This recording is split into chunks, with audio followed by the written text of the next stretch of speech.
সবাইকে আমি আমন্ত্রণ করব। আমরা ওদিনকে একটা ছোট্ট অনুষ্ঠান করি পুরসভা প্রাঙ্গণে। প্রতিষ্ঠিত হওয়ার অন্যতম একটি কারণ বলেও মনে ব্যানার দেবে, ব্লক সব দেবে, কিন্তু যাবার ব্যবস্থাটা হয়তো ব্লক করে দিতে পারবে।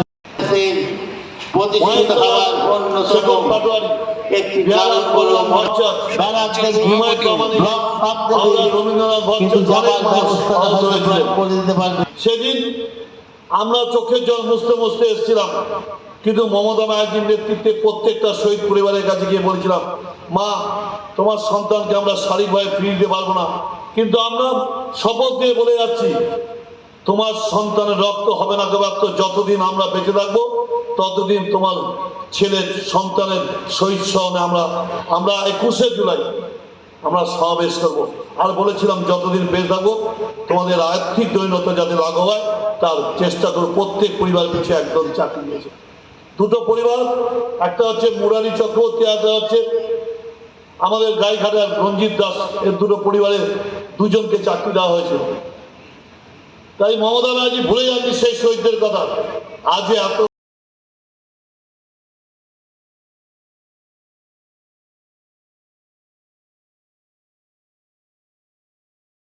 সততার অভাব, নিষ্ঠার অভাব, সহমর্মিতার অভাব। এখানে শক্তি বলছিল যে অরূপ ভদ্রের নেতৃত্বে যখন পার্কস্ট্রিট দিয়ে যাচ্ছিল তখন আমরা বিমানদার ছিলেন, মহেশতলার ঝিন্টু সরকার ছিল, আমরা তখন মেয়র রোডে ঢুকছি, তার আগে শুনেছিলাম পঙ্কজ ব্যানার্জির মাথা ফাটিয়ে দেওয়া হয়েছে। যেহেতু আমরা লোকসভা নির্বাচনে এত ভালো ফল করেছি,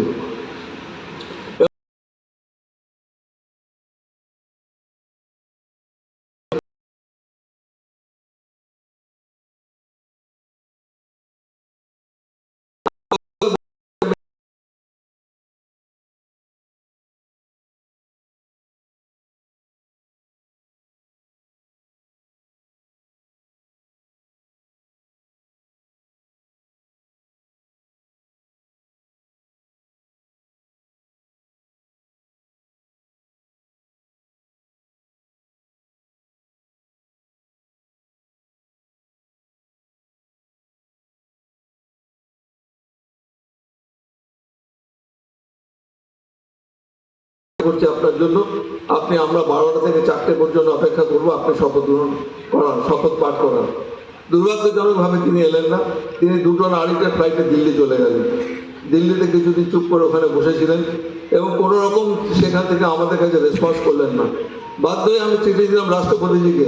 আমি রাষ্ট্রপতিজিকে চিঠি দিয়ে সমস্ত ঘটনা বিস্তৃত করে জানালাম যে এইভাবে একটা গণতান্ত্রিক প্রক্রিয়াকে স্তব্ধ করে দেওয়ার যে প্রচেষ্টা, এই প্রচেষ্টা বন্ধ হওয়া দরকার। এবং আমি জানি না আগামী দিন যে 4 জন বিধায়ক নির্বাচিত হয়ে আসবে তাদের ক্ষেত্রে তিনি কি করবেন না করবেন সেটা তার ব্যাপার, কিন্তু আমার মনে হয় সংবিধানকে মর্যাদা দিয়ে যেমন রাজ্য সরকারের কাছ থেকে তাকে চিঠি পাঠানো হলো যে আপনি আপনার নির্দিষ্ট দিনে, সাধারণত ভারতবর্ষের বিভিন্ন রাজ্যে এই কথা বলা এখানে প্রাসঙ্গিকতা কতটা আছে যে আমি জানি না, কিন্তু আপনাদের জানা দরকার, যেহেতু আপনারা আমাকে নির্বাচিত করে বিধানসভায় পাঠিয়েছেন এবং আমি বিধানসভায় অধ্যক্ষ নির্বাচিত হয়েছি।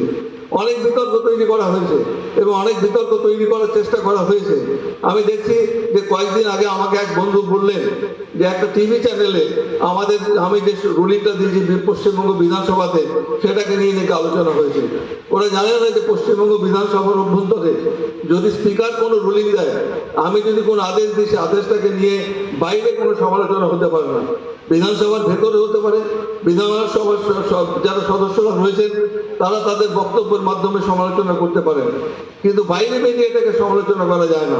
যাই হোক, আমি লক্ষ্য করে দেখছি যে আমাদের যে মাননীয় রাজ্যপাল রয়েছেন তার বিরুদ্ধে আমি কিছু বলার দরকার নেই। জুলাই যে উদ্দেশ্য নিয়ে মমতা বন্দ্যোপাধ্যায় আন্দোলন শুরু করেছেন, সেই আন্দোলন কি শেষ হয়ে গেছে?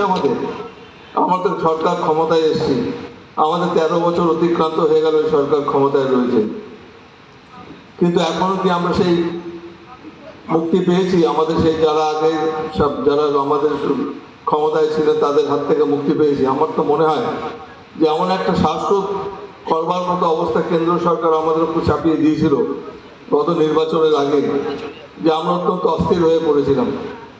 আপনারা দেখেছেন মাননীয় মুখ্যমন্ত্রী তিনি সবসময় বলেছেন যে কেন্দ্র সরকার থেকে আপনার প্রতিনিয়ত 2-3 জন করে কেন্দ্রীয় মন্ত্রী আসেন আমাদের লোকসভা নির্বাচনে আমাদের পরাস্ত করবার জন্য। বিভিন্ন জায়গায় তারা বক্তৃতা করেছেন এবং তারা বিজেপির যে সমস্ত কর্মীরা রয়েছেন তাদের বিভিন্ন রকমভাবে আমাদের বিরোধিতা করার জন্য যেভাবে উস্কানিমূলক বক্তৃতা দিয়ে গেছেন তাতে আমরা অনেক উদ্বিগ্ন ছিলাম। সেই সঙ্গে সঙ্গে মিডিয়া রোলও আপনারা দেখেছেন যে এক্সিট পোলে যেভাবে দেখানো হয়েছিল সমস্ত মানুষ আমরা স্তম্ভিত হয়ে গিয়েছিলাম।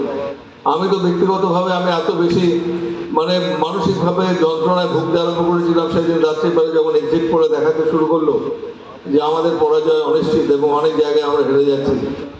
পরের দিন সকালে মাননীয় মুখ্যমন্ত্রী আমাকে ফোন করে বললেন এবং জিজ্ঞেস করলেন যে বিমলদা কেমন আছেন, একটু যা সৌজন্যমূলক কথাবার্তা। আমি বললাম দেখুন এত বেশি একটা আপসেট হয়ে রয়েছে মেন্টালি আমাদের এক্সিট পোলের এই সমস্ত নিউজগুলো দেখে। উনি আমাকে আশ্বস্ত করেছিলেন আপনি কিছু চিন্তা করবেন না, যে পরিশ্রম আমরা করেছি উনি এবং অভিষেক বন্দ্যোপাধ্যায় এবং অন্যান্য তৃণমূল কংগ্রেস নেতৃবৃন্দ তো আপনারা তো সঙ্গে ছিলেন। আপনারা ভাবতে পারেন বারুইপুরের মতো জায়গায় যেখানে এত পরিশ্রম আমরা করি সারা বছর, সেখানে এত পরিশ্রম করার পরেও আমরা পরাজিত হচ্ছি অনেক জায়গাতে। সম্ভবত আমাদের এই অঞ্চলটাকে বাদ দেওয়া হয়েছে যাদবপুরকে, কিন্তু এক্সিট পোল এমনভাবে দেখাতে শুরু করেছিল উদ্দেশ্য প্রণোদিতভাবে যে এক্সিট পোলের মাধ্যমে তারা একটা বার্তা পৌঁছে দিতে চেয়েছিল যে আমাদের পশ্চিমবঙ্গ থেকে হয়তো তৃণমূল কংগ্রেসের বিদায় আসন্ন। এমন একটা বার্তা তৈরি করার তারা চেষ্টা করেছিল। অর্থাৎ আমাদের যে আন্দোলন শুরু হয়েছিল নো আইডেন্টিটি নো ভোট, আমাদের যে আন্দোলন শুরু হয়েছিল রাইটার্স বিল্ডিং অভিযান, এখন রাইটার্স বিল্ডিং নেই, নবান্ন রয়েছে, কিন্তু সেই অভিযানের যে সমস্ত দাবি নিয়ে আমরা আন্দোলন শুরু করেছিলাম সব দাবি কি আমাদের মিটে গেছে? আমরা যে আন্দোলন শুরু করেছিলাম যে উদ্দেশ্য নিয়ে, সেই উদ্দেশ্য কি সব সময় পুরোটাই ফলপ্রসূ হয়েছে? আমি তো বলবো এখনো আমাদের অনেক সময় রয়েছে, এখনো অনেক লড়াই করতে হবে, এখনো অনেক আন্দোলন করতে হবে।